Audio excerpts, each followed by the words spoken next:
हिंदू खतरे में है। ये वैसे तो एक राइट विंग का प्रोपोगेंडा लग रहा था, पर आज ये बात सच होती नजर आ रही है। अगर ज्यादा ठीक तरह से बोलने की कोशिश करूं तो ब्राह्मण खतरे में है। अगर सिर्फ इस साल की बात की जाए तो 16 अप्रैल को 2 साधुओं को और उनके एक ड्राइवर को पालघर में बीच चौराहे पर मार दिया गया था।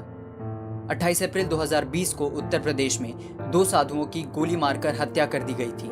9 अक्टूबर 2020 को राजस्थान में एक पंडित को जिंदा जला दिया गया। 11 अक्टूबर 2020 को उत्तर प्रदेश के गोंडा में एक पंडित को गोली मार दी गई। पर कमाल की बात यह है कि इन मुद्दों पर भी किसी का खून खौला ही नहीं, बल्कि अगर आप ट्विटर, फेसबुक और इंस्टाग्राम खोल कर देखें तो आज भी बिल्कुल पहले की तरह ब्राह्मणों को सिर्फ और सिर्फ गालियां ही दी जा रही है। लोगों में ब्राह्मणों के खिलाफ साफ नफरत और घृणा नजर आती है। ब्राह्मणों के ऊपर घटिया मीम्स बनाए जाते हैं, उन्हें भिखारी और ना जाने ऐसे कितने घटिया नामों से बुलाया जाता है। और कमाल की बात यह है कि इस पर किसी की आवाज नहीं उठती। और ब्राह्मणों को गाली देने वाले वही लोग हैं जो इंटरनेट पर आकर ये लिखते हैं कि आतंकवाद का कोई मजहब नहीं होता, सिर्फ कुछ मुसलमानों की वजह से सभी मुसलमानों पर सवाल उठाना गलत है।